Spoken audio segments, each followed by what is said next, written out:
ချိန်မှုရှိသမားတွေဆိုရင်ညနေစာစားရပါတယ်မနေ့ပိုင်းအချိန်မှုရှိသမားတွေဆိုရင်မနေ့စာစားရပါတယ်ဒီနေ့ညနေစာကျွန်တော်တို့မှဟင်းကောင်းပါတယ်ကျွန်တော်ညနေစာထမင်းကိုနည်းနည်းပဲယူပါမယ်ဒီနေ့ထမင်းလေးကောင်းပါတယ်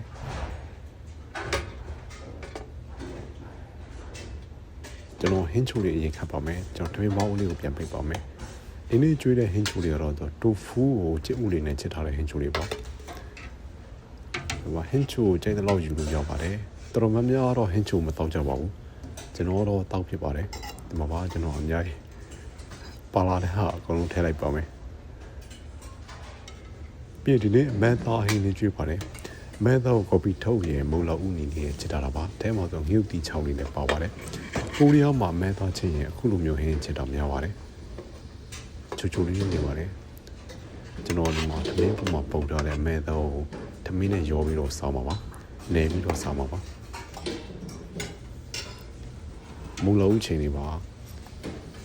မနေ့တော့ကျွေးတဲ့မုံလောက်ဦးချိန်လေးတော့အရသာနည်းနည်းလေးပွားပါတယ်ဒါတော့နန်းရွက်ပါနန်းရွက်ကိုမုံလောက်ဦး6ရွက်နန်းရွက်6ရွက်ပဲငိုက်ပိန်လေးနဲ့လုပ်ထားတာပါဒီနေ့အာလူးခင်းနဲ့ကျွေးပါတယ်အချိုကြော်လေးပါဒီဘေးမှာဆလတ်ရွက်လည်းရှိပါတယ်ကျွန်တော်ဆလတ်ရွက်လေးလည်းယူပါမယ်ဒီမှာပါ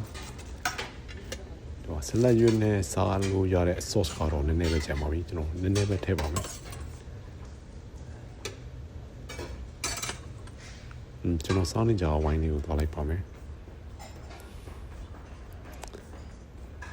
ကျွန်တော်ဒီမှာခဏလေးတင်ပြီးတော့ယူသွားပါမယ်ဒီနေ့ဟင်းအရင်ကောင်းပါတယ်ညနေပိုင်းကျွန်တော်တို့မှာလူတွေနဲ့ရှင်းနေပါတယ်ရုံခန်းလူတွေတော်တော်များများတော့ညနေပိုင်းအချိန်ပုံမရှိပါဘူးပြီးရင်ကျွန်တော်တို့မှာပလင်းထုတ်တဲ့ဌာနကလည်းအချိန်ပုံရှိတာနေပါတယ်ဒါတော့ကျွန်တော်ခုနထည့်လာတဲ့ဟာလေးတွေပါဒီမဲသားဟင်းလေးကိုထမင်းနဲ့နယ်ပြီးစားရင်စောလို့ကောင်းပါတယ်ကျွန်တော်မဲသားတွေအများကြီးထည့်ခဲ့ပါတယ်ကျွန်တော်တို့စက်ရုံမှာမဲသားမစားတဲ့မြန်မာတငယ်ချင်းတွေရှိပါတယ်သူတို့ကတော့ညနေစာမစားပါဘူးပြီးအသားမစားတဲ့ညီလေးကတယောက်ရှိပါတယ်ကျန်လူတို့များများတော့မဲသားစားပါတယ်မူလို့ချင်းနေပါဒီဘက်မှာနန်းရွက်ပါဒီနန်းရွက်လေးကတော့အရသာနည်းနည်းပြေးပါလေအာလူပါအာလူကိုကျွန်တော်ကြိုက်ပါတယ်ကျွန်တော်ပို့ထည့်ခဲ့ပါတယ်ချူချိုလေးနဲ့နေပါတယ်ဒါတော့ဟင်းချိုလေးပါကျဥဟင်းချိုလေးပါကိုရီးယားမှာချက်တဲ့ဟင်းချိုလေးတွေတောက်လို့ရကောင်းပါတယ်